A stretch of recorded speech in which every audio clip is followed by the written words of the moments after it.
Shalom, peuple de Dieu.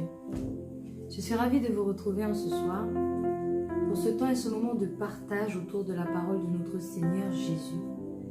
Et sans plus tarder, nous allons remettre ce temps entre ses mains afin qu'il en prenne le total contrôle. Je vous invite à prier avec moi. Inclinons nos têtes. Alléluia, Dieu Tout-Puissant, Dieu trois fois saint. Dans le puissant nom de Jésus, nous te prions, ô Éternel, et nous te bénissons. Nous te rendons gloire, nous te rendons grâce, Seigneur, pour le souffle de vie que tu nous as permis d'avoir, Seigneur, aujourd'hui. Oui, tu nous as permis de le conserver. Et Seigneur, ce n'est que toi et toi seul qui es maître de ce souffle. Merci pour, Seigneur, ta miséricorde qui nous permet, Seigneur mon Dieu, de vivre encore un jour supplémentaire. Et nous sommes là, Seigneur mon Dieu, pour t'adorer, pour t'apporter, Seigneur, ce parfum d'adoration. Et nous te prions, Seigneur, de nous pardonner. Pardonne-nous, Seigneur mon Dieu, nos offenses. Pardonne-nous, Seigneur mon Dieu, là où nous avons péché contre toi, Seigneur mon Dieu, d'une manière ou d'une autre, consciemment ou inconsciemment, Seigneur. Là où nous avons fait le mal, pensé le mal, là où nous avons eu de mauvais sentiments, un mauvais comportement, Seigneur.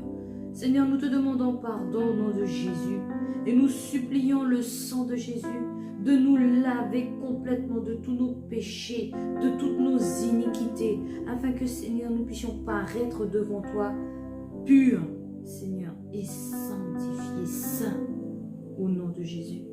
Seigneur, en ce soir, nous t'invitons à prendre le contrôle, que ton Saint-Esprit règne au milieu de nous. Nous t'accueillons, Saint-Esprit, et nous t'invitons à prendre le contrôle, de venir parler à nos cœurs, car c'est toi qui convaincs les cœurs, Saint-Esprit. Seigneur mon Dieu, que la parole qui va être portée en ce soir puisse tomber dans les cœurs. Que les cœurs, Seigneur mon Dieu, la reçoivent, Seigneur mon Dieu, au nom de Jésus. Et que cette parole puisse produire le fruit de la repentance et de la sainteté dans les vies. Au nom puissant de Jésus-Christ, nous te prions. Seigneur, je ne suis que ton humble servante, Seigneur. Et cette parole, elle est également pour moi, Seigneur. Je ne suis là que pour t'obéir. Que vraiment, Seigneur, tu puisses toucher, Seigneur mon Dieu. Toucher les cœurs. Bouleverser les vies. En commençant par la mienne, Seigneur mon Dieu. Que vraiment, Seigneur mon Dieu, nous puissions tous, Seigneur, recevoir ton message. Au nom de Jésus. Pour notre salut. Amen. Alléluia, peuple de Dieu. Nous sommes vraiment très heureux de vous retrouver. Et en ce soir, nous allons parler d'un thème très important, un thème fondamental, un thème qu'il ne faut pas négliger, le pardon. Et nous allons aborder ce thème dans une première partie qui est le pardon de Dieu. Le pardon de Dieu envers nous, les hommes. Nous, les hommes pécheurs que nous sommes, le Seigneur nous a pardonné au travers de Jésus-Christ. Nous allons sans plus tarder aller dans le livre de Matthieu. Alléluia. Matthieu, et ce sera le chapitre 6.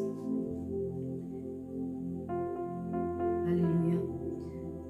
Matthieu, le chapitre 6. Et nous allons commencer par le verset 9. Il est dit, « Voici donc comment vous devez prier. Notre Père qui es aux cieux, que ton nom soit sanctifié, que ton règne vienne, que ta volonté soit faite sur la terre comme au ciel. Donne-nous aujourd'hui notre pain quotidien. » Verset 12. « Pardonne-nous nos offenses, comme nous aussi nous pardonnons à ceux qui nous ont offensés. » Amen. Nous nous arrêtons là. Il est bien dit au verset 12, dans cette prière, « Pardonne-nous nos offenses. » Nous demandons au Seigneur de nous pardonner. Et nous savons que Dieu est prêt à nous pardonner. Si nous venons dans la repentance, si nous nous présentons sincèrement devant lui et que nous ouvrons notre cœur, il entend, il écoute nos prières, il sonde nos cœurs pour connaître la vérité. Il voit si nous sommes sincères ou pas. Et si nous sommes sincères, il nous pardonne. Ceux qui ont besoin d'être pardonnés, nous le savons, ce sont les pécheurs. Et nous allons voir comment la Bible les appelle. Il y a pécheurs, mais le Seigneur les appelle et les décrit dans sa parole, afin que nous puissions, nous les hommes, bien comprendre qui est le pécheur. Je vous invite à lire avec moi le livre de Marc. Marc,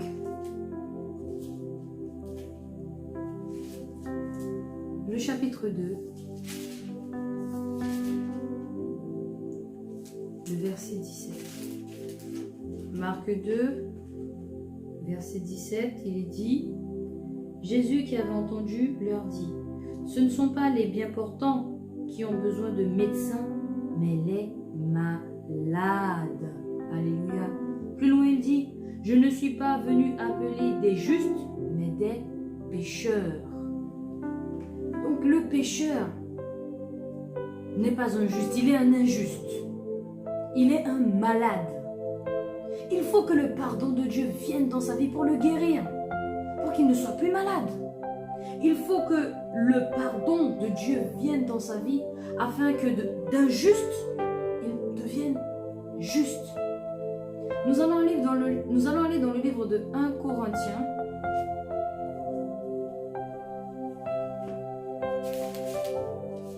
1 Corinthiens 6, à partir du verset 9, il est dit: ne savez-vous pas que les injustes n'hériteront pas le royaume de Dieu?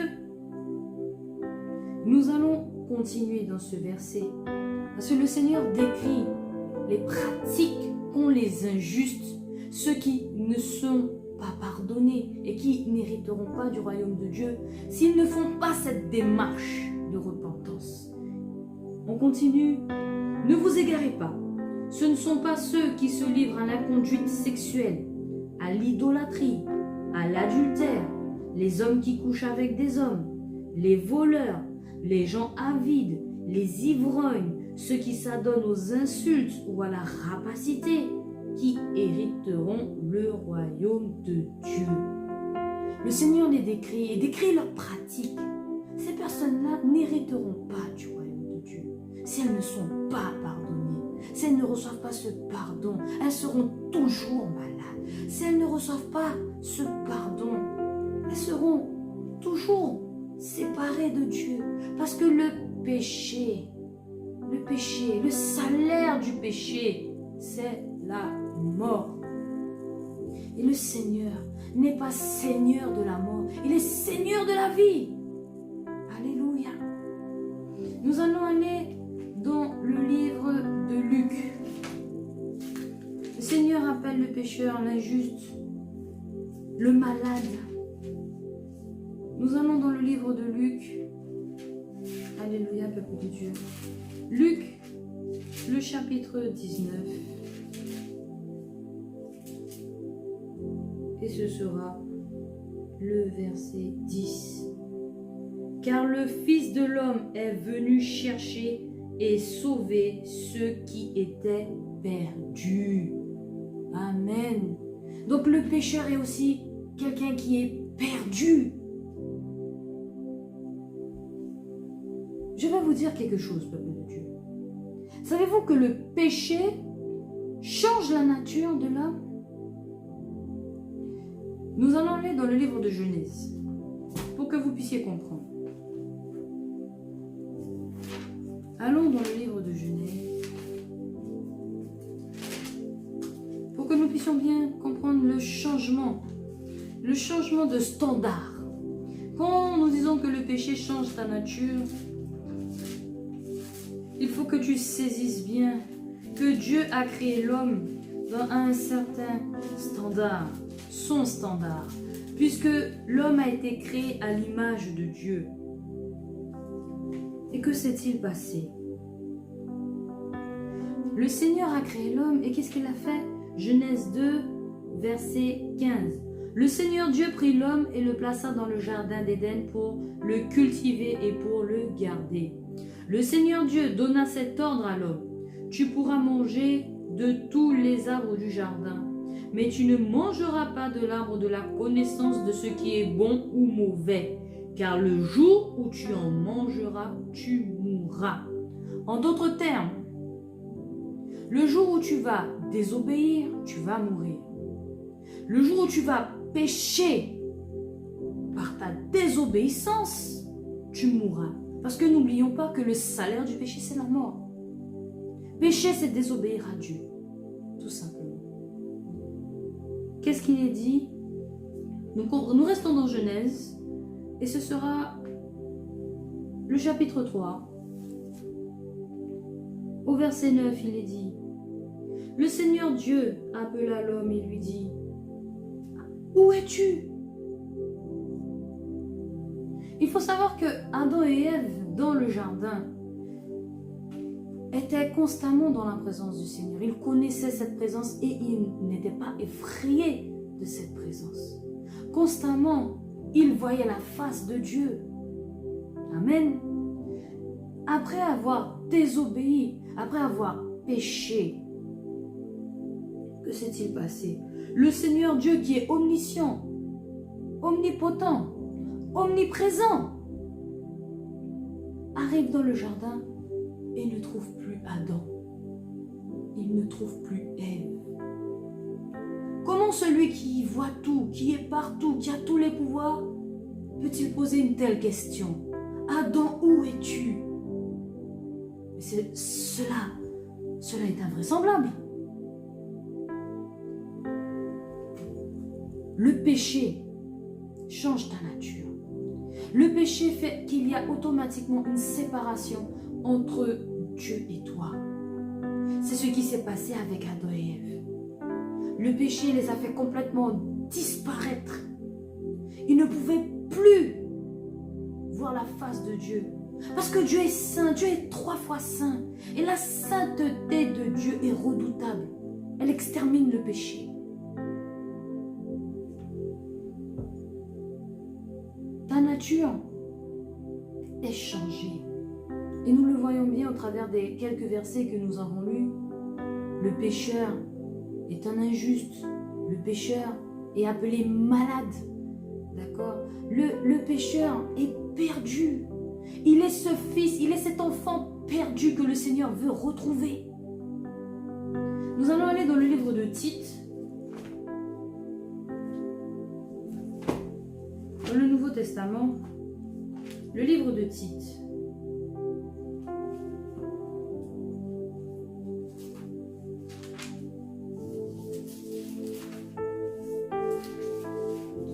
Tite, peuple de Dieu.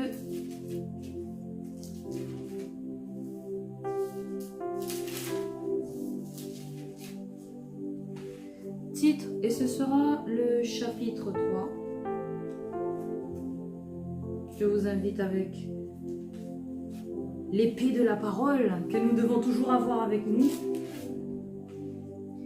Tite, le chapitre 3, et ce sera le verset 3. Nous aussi, en effet, nous étions autrefois stupides, rebelles, égarés, esclaves de toutes sortes de désirs et de plaisirs. Nous vivions dans la malfaisance et dans l'envie. Nous étions odieux et nous nous détestions les uns les autres. Mais lorsque la bonté de Dieu, notre Sauveur, et son amour pour les humains se sont manifestés, non pas parce que nous aurions fait des œuvres de justice, mais en vertu de sa propre compassion, il nous a sauvés par le bain de la nouvelle naissance et du renouvellement procédant de l'Esprit Saint. Nous nous arrêtons là, peuple de Dieu. Il est dit, verset 3, nous étions autrefois stupides, rebelles, égarés. Il est même dit que nous étions esclaves. Voilà le pécheur. Voilà comment le Seigneur voit le pécheur. Voilà comment le Seigneur décrit le pécheur. Tout simplement parce que le péché non seulement te sépare, mais aussi t'aveugle, t'égare. Le péché ne te permettra jamais d'hériter du royaume de Dieu. N'oublions jamais cela. C'est pour cela que nous avons besoin du pardon du Seigneur. C'est pour cela que lorsque nous disons « Pardonne-nous nos offenses », nous pouvons dire dans d'autres mots « Pardonne-nous nos péchés ». Nous avons besoin d'être pardonnés. Sinon, nous allons continuer à être malades. Nous avons besoin d'être pardonnés. Sinon, nous serons toujours égarés. Nous avons besoin d'être pardonnés. Parce que nous ne devons plus rester sur ce chemin de mort qu'est le péché. Mais nous devons aller sur le chemin de la vie éternelle. Nous allons aller dans le livre de Colossiens. Comment le pécheur est appelé dans la Bible? Égaré, stupide, rebelle, malade, injuste. Nous allons voir dans Colossiens, ce sera le chapitre 1. Verset 21, il est dit: quant à vous, qui étiez autrefois étrangers et ennemis dans votre façon de penser et par vos œuvres mauvaises. Amen. Oui. Étrangers et ennemis.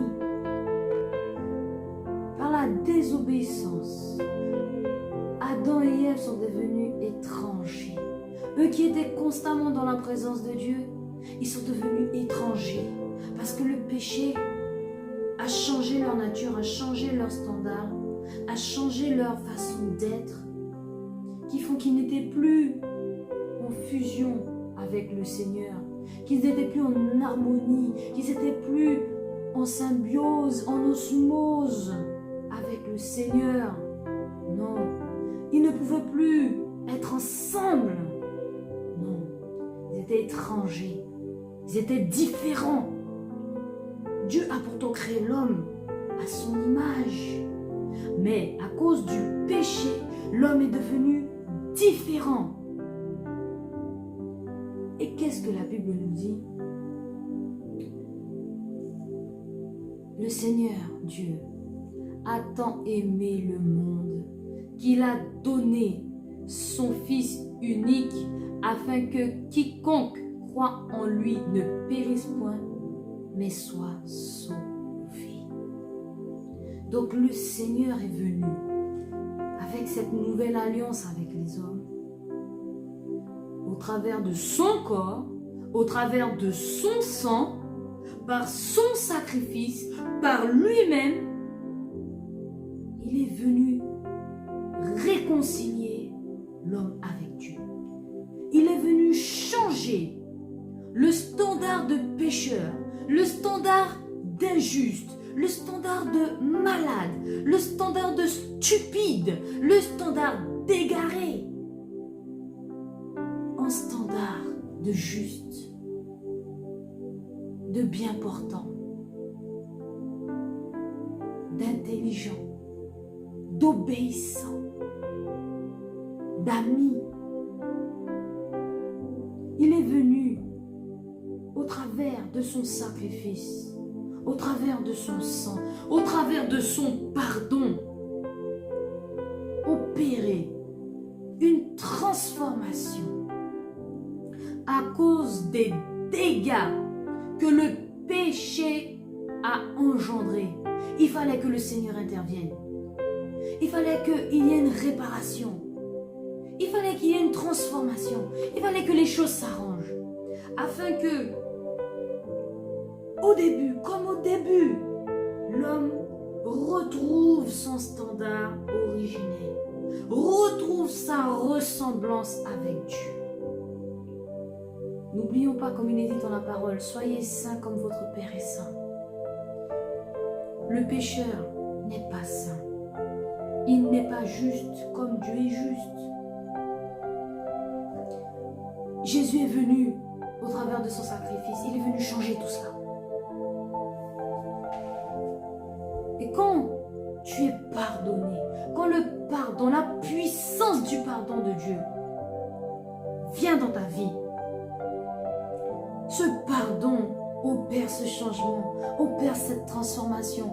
Tu retrouves cette nature perdue qui te permet d'aller devant la face de Dieu. Amen. De saint, de pécheur, tu deviens saint. Car tu marches dans la sanctification. D'injuste, tu deviens juste, comme ton Dieu est le juste juge. De malade, tu deviens bien portant. D'égaré, tu n'es plus perdu. Tu sais où tu vas. Parce que tu connais que Jésus est le chemin, la vérité et la vie. Tu connais donc le chemin qui mène au Père. Parce que nul ne peut aller au Père sans passer par Jésus-Christ. Sans passer par son sacrifice. Sans passer par un nettoyage profond. Par un lavement. Par le sang de Jésus. Le sang de l'agneau parfait. Tu as besoin, comme le dit la parole. Nous allons y aller. Ce sera le livre d'Éphésiens.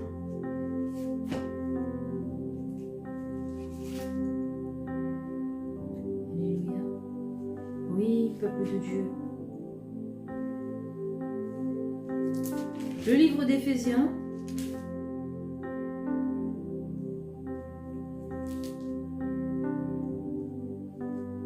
Et nous allons prendre le chapitre 5. Il est dit, chapitre 5, et nous allons prendre à partir du verset 25. Il est dit, Marie, aimez votre femme comme Christ a aimé l'Église. Il s'est livré lui-même pour elle, afin de la consacrer en la purifiant par le bain d'eau et la parole. En la purifiant, pour faire paraître devant lui cette église glorieuse, sans tache, ni ride, ni rien de semblable, mais sainte et sans défaut. Et nous savons que la parole, c'est Jésus-Christ lui-même. Il fallait que tu sois purifié par Jésus, par son sang, qui fait l'expiation parfaite du péché. Amen. Et que tu puisses enfin revenir au Père. C'est pour cela, lorsque tu te baptises et que tu acceptes le Seigneur Jésus dans ta vie, ce n'est pas un choix anodin. Ce n'est pas pour rien que la Bible dit bien que tu es une nouvelle créature. Nous allons le lire dans le livre de 2 Corinthiens, peuple de Dieu. Allons-y. Venez avec moi dans 2 Corinthiens. 2 Corinthiens 5. Et ce sera le verset 17. Il est dit, si quelqu'un est dans le Christ, c'est une création nouvelle. Ce qui est ancien est passé. Il y a là du nouveau. Donc tu deviens une nouvelle créature. En Christ. Une nouvelle personne. Ce standard de pécheur, tu ne l'as plus. Tu as le standard de saint, de juste, de bien portant. Tu n'es plus malade, tu n'es plus stupide, tu n'es plus égaré. Mais tu es un homme, une femme intelligente, intelligent, obéissant, obéissante. Et surtout, tu n'es plus sur le chemin de la mort, mais tu es sur le chemin de la vie. Alléluia. C'est pour ça qu'il ne faut pas mépriser la nouvelle naissance. La nouvelle naissance qui se passe en passant par les eaux du baptême. Regardons ce qu'il est dit dans le livre de Jean. Parce qu'il y a là quelque chose que le Seigneur révèle à son peuple. Jean, et ce sera le chapitre 3.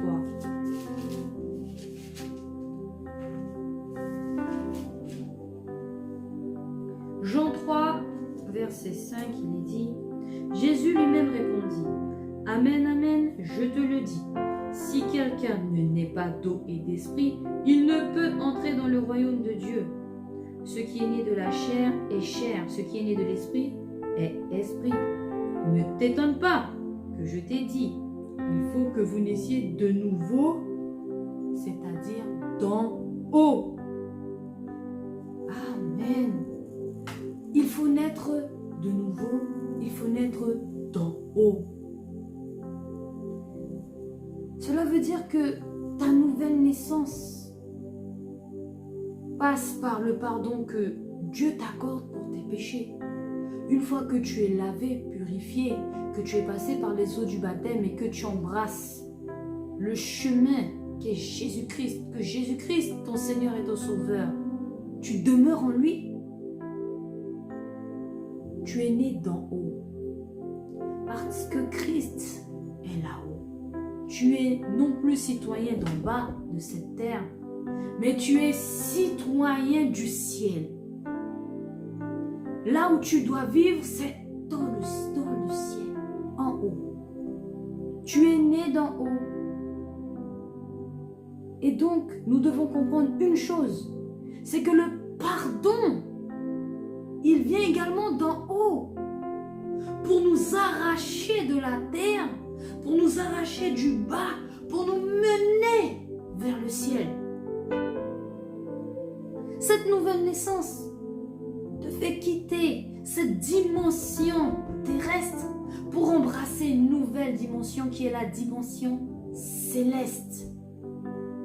C'est pour ça que nous ne devons pas négliger la nouvelle naissance. Parce que la nouvelle naissance signifie le pardon de tes péchés. Et c'est ce qui te permet d'être citoyen du royaume, d'être connu, toi qui autrefois étais ennemi et étranger. Comme nous l'avons lu dans Colossiens 1, verset 21, tu étais ennemi et étranger. Et bien maintenant, par ta nouvelle naissance, et parce que tu demeures en Christ, tu es ami et connu du royaume. Amen, alléluia. Le pardon est quelque chose de divin. C'est pour cela que lorsque nous venons dans la repentance, nous ne devons pas être légers. Nous ne devons pas prendre la repentance à la légère. Lorsque nous commettons une faute, peu importe la faute, parce que devant Dieu, un mensonge et un meurtre auront la même finalité. Ce sont tous les deux des péchés, et le salaire du péché, c'est la mort. Alors lorsque nous venons dans la repentance, nous ne devons pas moduler notre repentance en fonction de notre péché, en se disant, bon là, j'ai juste menti, donc je vais me repentir 5 minutes, je vais demander pardon, je vais dire, bon, mais Seigneur, c'est un petit mensonge. C'est rien, un petit mensonge. Même si tu rajoutes l'adjectif petit avant mensonge, ça reste mensonge. Et n'oublie pas que le père du mensonge, c'est Satan. Satan est le grand menteur par excellence. Alors ne pense pas que le petit mensonge, avec une petite repentance, feront que tu seras pardonné. Au contraire, il ne faut pas sous-estimer, il ne faut pas moduler. Lorsque nous venons nous repentir, nous devons y aller dans une démarche sincère. Il n'y a pas de petit, de grand péché. Il n'y a pas de petite ou de grande repentance. C'est la repentance sincère et totale. C'est vraiment reconnaître le mal, le péché que nous avons commis et à quel point nous avons blessé le cœur de Dieu. Parce que ton mensonge ou un meurtre, ça a les mêmes conséquences. Le Seigneur ne supporte pas le péché et ça blesse son cœur. Que ce soit un mensonge, que ce soit un meurtre, que ce soit un vol, ça blesse son cœur. Parce que n'oublie pas que le péché t'éloigne et te sépare de lui. C'est pour ça que devant Dieu, il n'y a pas de modulation, il n'y a pas de grand, moyen, petit péché. Alléluia. La repentance doit être sincère, constante dans la vie du chrétien. Par cette repentance, nous demandons, comme nous l'avons vu dans la prière du Notre Père, pardonne-nous nos offenses. Donc nous demandons pardon. Et nous attendons en retour le pardon de nos péchés. Ça veut dire que jusqu'à ce que le poids que tu ressentes dans ton cœur, le poids de ta faute, le poids du péché, jusqu'à ce que Dieu vienne l'ôter et le retirer, tu dois demeurer dans cette démarche où tu demandes pardon, où tu te repens. Ce n'est pas je viens, je demande pardon et puis je m'en vais. J'ai demandé pardon. À quel moment tu sais que Dieu t'a pardonné? Je te le dis, si ta conscience continue de te travailler, malgré le fait que tu te sois repenti encore et encore, pose-toi des questions. C'est qu'il y a quelque chose qui ne va pas. C'est qu'il y a une démarche que le Seigneur attend de toi. Parce que le pardon de Dieu, il est là. Mais pour ceux qui sont sincères, nous allons le voir dans le livre de 1 Jean. 1 Jean, peuple de Dieu, je vous invite. Allons ensemble. 1 Jean. Et ce sera le chapitre 1 et le verset 9. Il est dit: si nous reconnaissons nos péchés, il est juste et digne de confiance. Il nous pardonnera nos péchés et nous purifiera de toute injustice. Verset 10. Si nous disons que nous n'avons pas péché, nous faisons de lui un menteur et sa parole n'est pas en nous. Amen. Nous ne pouvons pas dire qu'il n'y a pas de péché en nous, c'est faux. Comme nous l'avons dit tout à l'heure, nous devons être sincères. Si nous sommes sincères, le Seigneur est fidèle, juste, il est bon pour nous pardonner. Et en plus de cela, nous allons le voir dans le livre d'Ésaïe.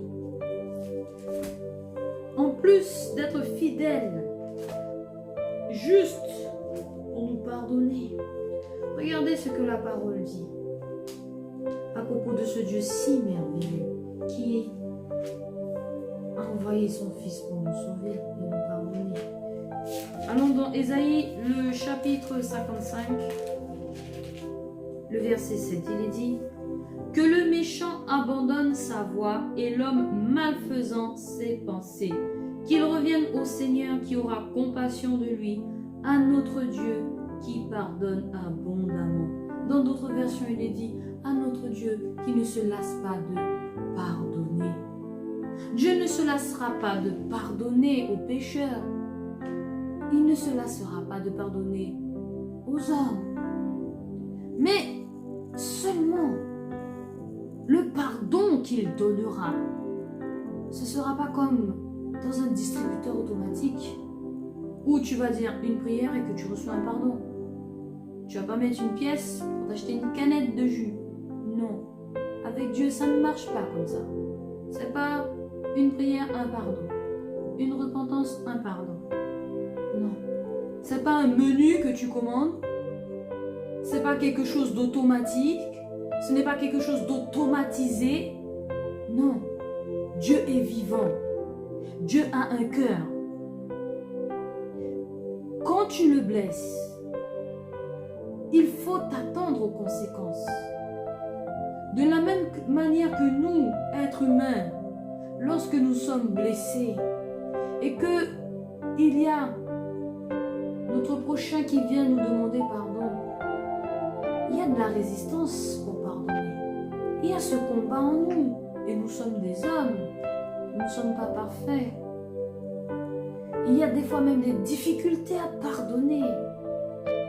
Mais ça, nous allons le voir dans une autre partie. Sachez qu'avec Dieu, c'est pareil. Il faut avoir une démarche sincère. Parce que Dieu voit les cœurs. Il faut vraiment que le Seigneur puisse être touché 2 fois plus par ta repentance à cause du péché que tu as commis. Si le péché, la blessure que tu as infligée à Dieu est de cette hauteur, mais il faut que ta repentance soit encore plus haute. Il n'y a pas de « j'ai péché à cette hauteur, je fais une repentance de cette hauteur ». Non.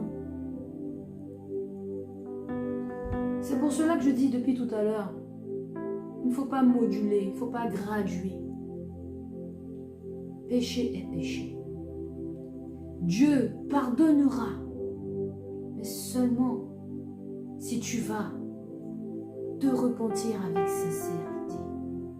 Et nous allons voir la démarche dans le livre de Psaumes. Le psaume de David, le psaume 51, nous donne une très belle démarche du roi David. Parce que nous voyons bien qu'il demande une transformation. Cette transformation que le Seigneur désire apporter dans la vie de chacun. Psaume 51, il est dit, nous allons prendre à partir du verset 4. Lave-moi complètement de ma faute. Purifie-moi de mon péché. Donc, le roi David reconnaît qu'il a besoin d'être lavé. Le péché, c'est comme la boue sur toi. C'est comme c'est quelque chose de sale. Tu as besoin d'être lavé. Nous continuons au verset 5. Car je connais mes transgressions et mon péché est constamment devant moi. Cela veut dire que le roi David avait toujours le poids dans son cœur. Il avait le poids, il sentait ce poids. Il dit bien qu'il le voyait constamment. Ça montre bien que tu ne peux pas venir, tu as péché et puis tu te fais une prière et que tu es pardonné tout de suite. Non. Non, peuple de Dieu, ne nous trompons pas. Continuons, verset 6. Envers toi, toi seul, j'ai péché. J'ai fait ce qui te déplaisait, de sorte que tu seras juste dans ta parole, sans reproche dans ton jugement. Amen. Je suis né dans la faute. Ma mère m'a conçu dans le péché. Mais tu prends plaisir à la loyauté dans le fond du cœur. Au plus secret de moi-même, fais-moi connaître la sagesse. Ça veut dire que le roi David sait qu'il faut un cœur fidèle à Dieu. C'est ça dont le Seigneur prend plaisir. Un cœur qui soit fidèle, qui lui soit fidèle. Mais à cause de son péché, le cœur du roi David a été dans l'infidélité. C'est pour cela qu'il demande un changement. Lorsque tu vas demander pardon, Seigneur, tu viens demander à ce que ta situation change, que ta nature change, que ton standard change, que ton cœur change, que ton esprit change, que ta pensée change. Un changement total. D'où le fait que tu deviennes une nouvelle créature. Alléluia. Tu demandes à ce que ton péché te soit pardonné et que tu en sois purifié. Quand il dit, nous voyons dans le verset 12, toujours dans le psaume 51, « Crée en moi un cœur pur. Rends à nouveau le souffle sûr en moi. Ne me rejette pas loin de toi. Ne me prends pas ton souffle sacré. » C'est toute la démarche que nous avons vue tout à l'heure. Changement du cœur. Nous savons que le péché entraîne la séparation, mais le roi David, il se bat, il dit non, je me repens, je demande ton pardon, Seigneur, je sais ce que j'ai fait et c'est mal. Je t'en supplie, je connais les conséquences du péché. Le péché me jette loin de toi, mais je ne le veux pas. Ce que je veux, Seigneur, c'est être auprès de toi. S'il te plaît, pardonne-moi. Voici ce que David, dans d'autres mots, est en train de demander au Seigneur. C'est pour cela, peuple de Dieu, que nous ne devons pas être légers dans la repentance. Surtout pas. De notre repentance dépendra notre salut. Si oui ou non tu obtiens le pardon de Dieu, cela dépend de toi, de ta démarche, de ton cœur. Alléluia. Nous allons voir également dans Jacques une autre démarche. Une démarche complémentaire. Ce sera le livre de Jacques, peuple de Dieu. Jacques, et ce sera le chapitre 4, à partir du verset 8. Approchez-vous de Dieu, et il s'approchera de vous. Purifiez vos mains, pécheurs, et nettoyez votre cœur à me partager. Reconnaissez votre misère, menez le deuil, pleurez. Que votre rire se change en deuil et votre joie en tristesse. Abaissez-vous devant le Seigneur et il vous élèvera. Amen. Abaissez-vous, c'est-à-dire viens t'humilier, comme David l'a fait. David, roi, un roi, mais il n'a pas hésité à s'humilier devant la face de Dieu. Il a même demandé au Seigneur de changer son cœur. Quand le roi David a écrit ce psaume bien connu, nous le lisons de manière peut-être monotone, comme une lecture simple, en se disant que nous allons le lire et ça va faire effet. Sachez-le, quand vous prenez conscience des conséquences du péché et que vous lisez le psaume 51, vous devez ressentir la peur de David, la peur du roi David. Vous devez la ressentir. Sa crainte, sa peur de ne pas être pardonné. Vous devez ressentir également sa tristesse. Vous devez ressentir à quel point il est en deuil, comme s'il était en deuil. Il est en deuil pour lui-même parce qu'il sait que le péché c'est la mort et que en ce moment même devant Dieu, c'est comme s'il était mort à cause de son péché. Et il est en train de se battre. Il est en train de se battre dans les pleurs. Il est en train de se battre dans les larmes, dans cette repentance, dans le psaume 51. Il n'était pas là simplement en train de déclarer ses paroles devant Dieu, comme nous parlons dans une conversation commune. Non. Il avait peur. Il connaissait Dieu, pardon. Il avait peur. Il tremblait. Il savait à quoi il était exposé s'il n'obtenait pas la grâce, s'il n'obtenait pas le pardon de Dieu. C'est pour ça que le verset que nous avons lu, Jacques 4, versets 8 à 10, est complémentaire. Il dit bien, nous allons relire Jacques 4, versets 8 à 10, nous allons le relire. Approchez-vous de Dieu, il s'approchera de vous. Purifiez-vous. Allons directement au verset 9. Reconnaissez votre misère, menez le deuil, pleurez. Que votre rire se change en deuil et votre joie en tristesse. David avait le poids de son péché. Il ne pouvait pas se dire, je vais prier et ensuite je vais me réjouir. Et entre-temps, la prière va monter, elle va faire son effet. Non. Non, pas du tout. Et la repentance de David, elle n'a pas duré 1 heure ni 1 jour, mais elle a été longue. Jusqu'à ce que le Seigneur vienne lui accorder son pardon. Amen. Donc oui, nous devons vraiment apprécier le pardon qui nous est donné. Non pas parce que, comme nous l'avons lu, nous avons fait quelque chose pour le mériter. Nous n'avons rien mérité.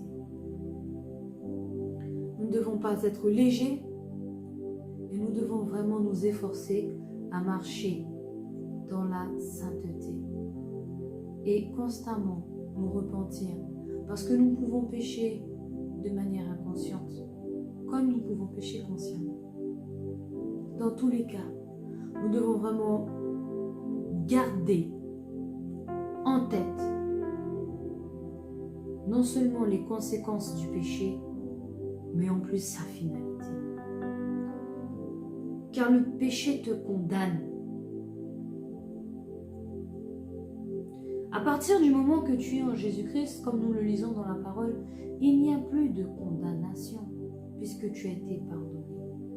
Mais si tu n'es pas pardonné, tu es toujours condamné, non seulement aux yeux de Dieu, mais aux yeux du diable. Le diable qui fera tout pour que tu restes dans cet état de condamné.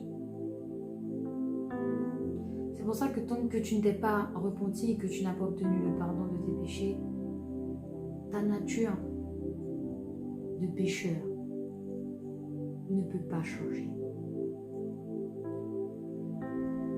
Et nous allons aller plus loin, peuple de Dieu, dans un prochain message. Nous le lisons bien dans Matthieu 6, verset 12. Pardonne-nous nos offenses, comme nous aussi nous pardonnons à ceux qui nous ont offensés. Nous aussi nous pardonnons. Nous. C'est-à-dire que le pardon céleste, divin, ce pardon qui est quelque chose qui vient du ciel, nous, nouvelles créatures, nous devons également pardonner. Lorsque ton prochain t'offense, est-ce que lorsque tu le regardes, dans tes yeux, tu le vois comme condamné ou au contraire comme sauvé? Nous nous quittons sur cette question que nous allons développer dans un prochain message et nous allons clôturer ce moment de partage de la parole de Dieu. Je vous invite à prier avec moi. Merci Seigneur mon Dieu, Dieu Tout-Puissant et Éternel, pour ta parole que tu nous as donnée. Tu nous montres à quel point, Seigneur, il est important, Seigneur, que nous puissions obtenir ton pardon. Tu nous montres également, Seigneur mon Dieu, la marche, Seigneur mon Dieu, qu'il nous faut entreprendre dans la repentance. C'est pour cela, Seigneur, nous te demandons, Seigneur mon Dieu, par ton Saint-Esprit, de nous guider dans notre repentance, afin que vraiment tu puisses faire remonter dans nos cœurs tout ce que nous avons pu commettre, Seigneur mon Dieu, qui t'a offensé, qui t'a blessé, qui a blessé ton cœur de père, afin que nous puissions, Seigneur, nous repentir, mener le deuil, pleurer, Seigneur mon Dieu, jusqu'à ce que, Seigneur, nous obtenions ta miséricorde. Seigneur mon Dieu, que tu puisses, au nom de Jésus, garder, Seigneur mon Dieu, ce peuple qui voit ce message et ceux qui verront ce message, Seigneur, afin qu'ils puissent être impactés, touchés par ta parole et qu'elle puisse produire, Seigneur mon Dieu, ce fruit de repentance qui les conduira. Tous ceux, Seigneur mon Dieu, qui se repentiront sincèrement devant toi, vers toi et vers ton royaume. Seigneur mon Dieu, nous te bénissons, nous te rendons gloire. Au nom de Jésus. Amen. À bientôt, peuple de Dieu.